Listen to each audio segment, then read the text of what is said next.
Muy buenas noches, amigos, estudiantes de este curso de Teología Bíblica de la Niñez. Aquí desde Lima, en una noche muy fría, la temperatura ha bajado aquí en la ciudad de Lima y ha afectado un poquito la voz. Se van a notar ahí ustedes solamente al escucharme, pero por lo demás, todo bien. Así que avancemos en el tema de la que nos toca hoy día, esta semana. Vamos a revisar el material que he preparado y he considerado que debemos de reforzar la lectura que dimos la semana pasada. Me parece que es una lectura muy importante, clave para este tema, y vamos a explicar un poco y a la vez también se van a dar cuenta, ahí están las respuestas a las preguntas que se les hizo. Vamos a ver las diapositivas para que lo podamos ver eh, y vamos explicando. Entonces, como saben, esta es una diapositiva basada en el libro de Harold Segura, Teología con rostro de niñez, ¿no? Y veamos lo que podemos entender de esta lectura. En primer lugar, se empieza diciendo que la teología de la niñez es una teología de reciente interés y de una manera coloquial se puede decir que es una teoría en pañales, que está empezando, ¿no? La teología se ha centrado por muchos siglos en temas de la dogmática de la fe, ¿no? Como la naturaleza de Dios, soteriologías, escatologías. Por siglos se ha estudiado de esta manera la teología. Se, se pensaba que era una ciencia que buscaba conocer más a Dios, ¿no? Y eh, conociendo más a Dios se trataba de aplicar al ser humano, ¿no?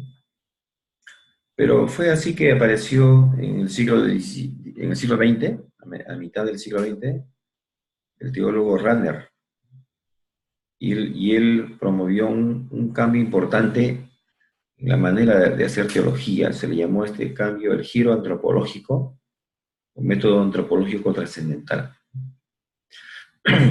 Y hay que explicar un poquito esto, ¿no? Entonces, él partió de la premisa de que la teología debería estar al servicio de los seres humanos, es decir, tratar los asuntos que a diario aquejan al ser humano, los problemas, las necesidades, y así acercarse al misterio divino, conocer a Dios, buscar respuestas en Dios, pero partiendo de problemas concretos, realidades concretas, ¿no? Rahner se interesó por elaborar una teología que tuviera como punto de partida el ser humano, ¿no? Visto el ser humano a la luz de la revelación de Dios.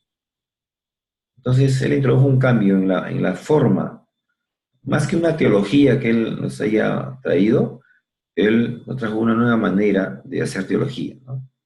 Entonces, no, no, no partiendo de Dios para buscar respuestas preelaboradas y adaptarlas a cualquier situación humana, sino al revés, ¿no?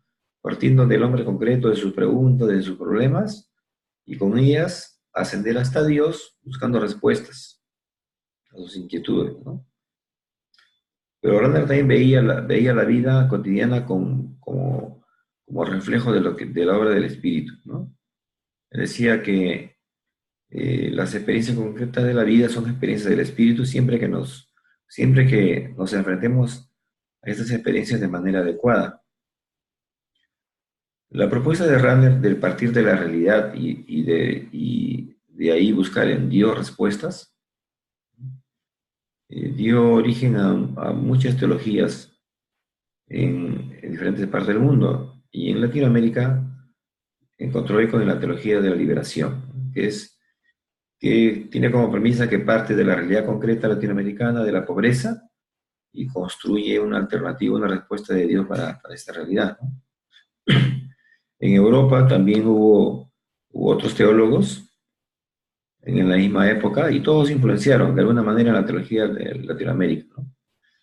En Europa se pensaba en una teología apropiada para el mundo de ellos, pero acá en Latinoamérica el problema era la realidad de la pobreza extrema, de los problemas sociales.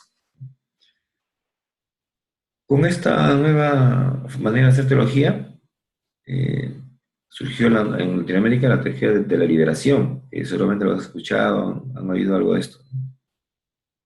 Yo recuerdo que hace muchos años estaba muy en boga y esto creó muchos conflictos en las iglesias evangélicas, inclusive aquí en el Perú, ¿no? Eh, por la forma como presentaban sus postulados, sus ideas, ¿no?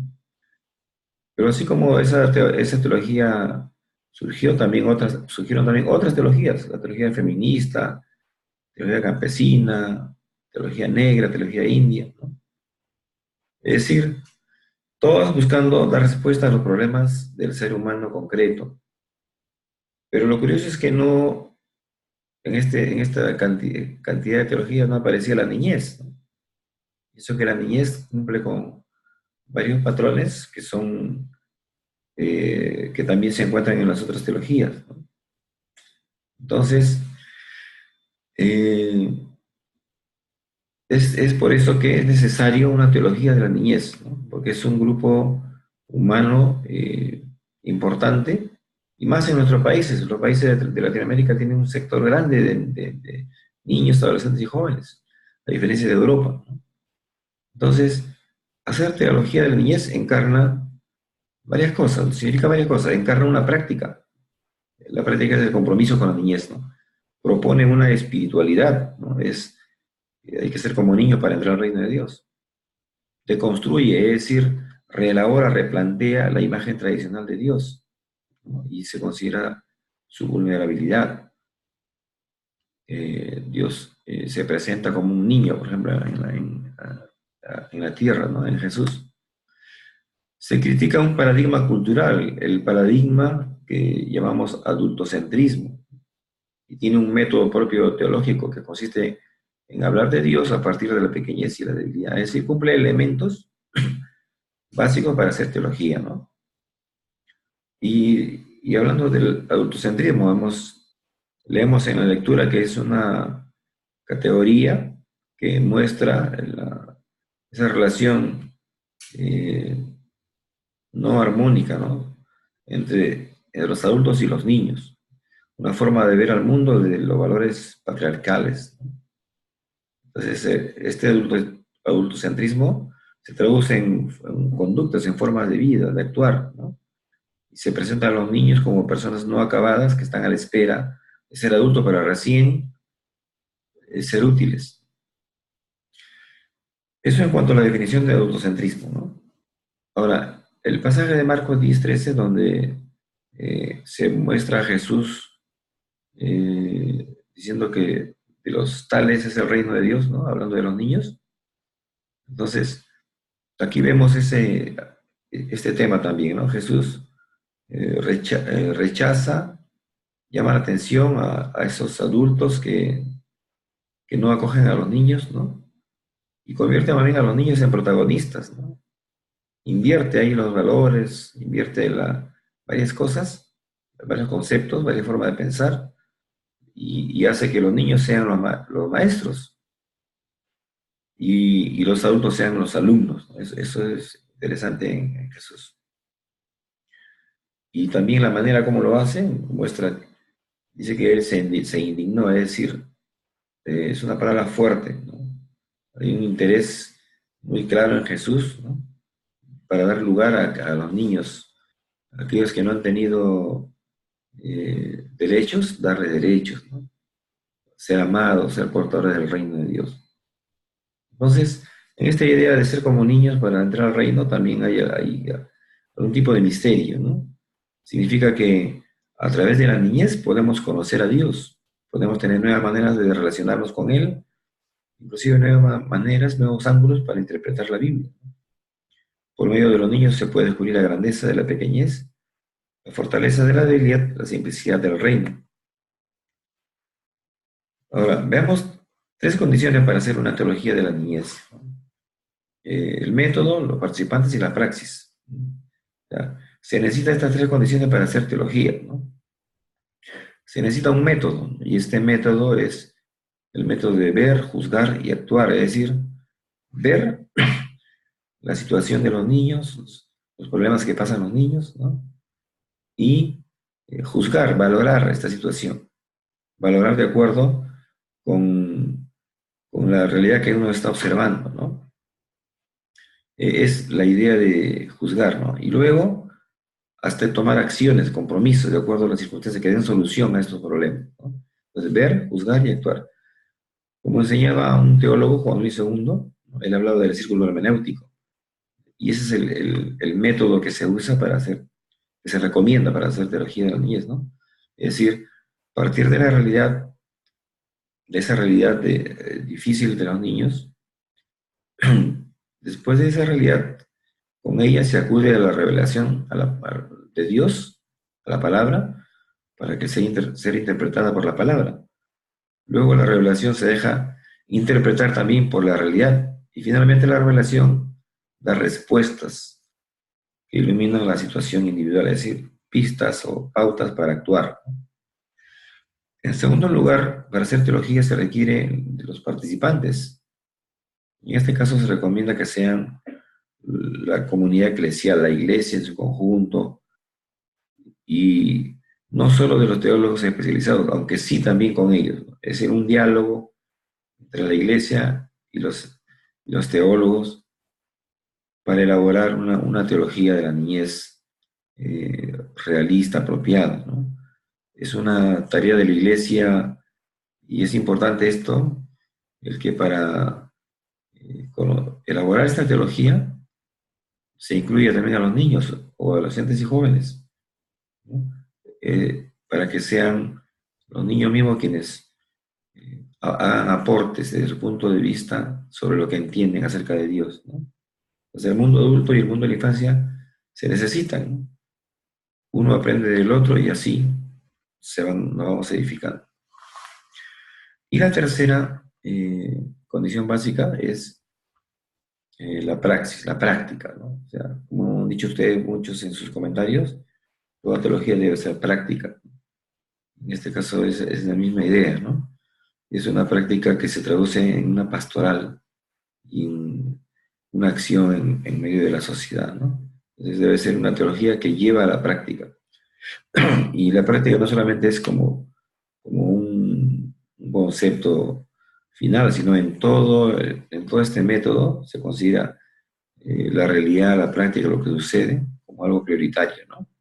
Entonces, una teología debe privilegiar la ética, es decir, la conducta, el comportamiento, ¿no?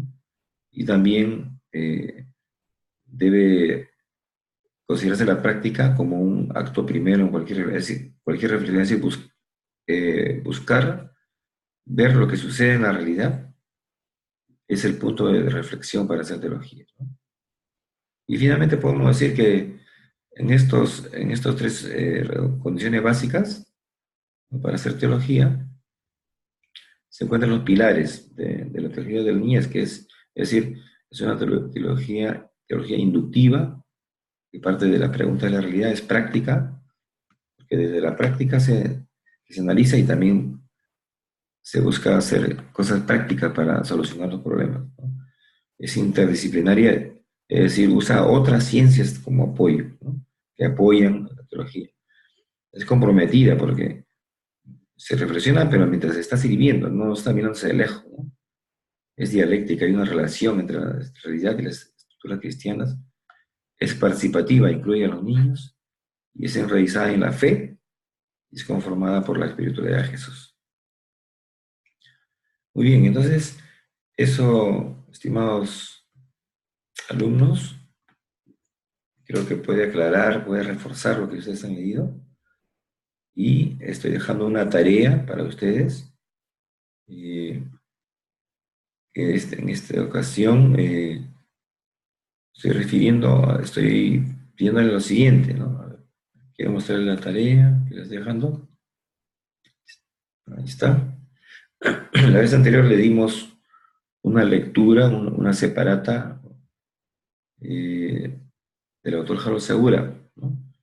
Y trabajamos de la página, hasta la página 37, pero le di hasta las 50, es decir, ahora la tarea es leer las páginas que faltan, de esas páginas de las 38 al 50, responder estas preguntas, ¿no? Un resumen de las categorías y principios que se encuentran mencionados por el autor, y la otra pregunta también, ¿no? Que también es control de lectura. Y la tercera pregunta sí es de opinión de ustedes, opinión libre, ¿no? ¿Qué afirmaciones de la lectura le parecieron más interesantes, más relevantes y por qué?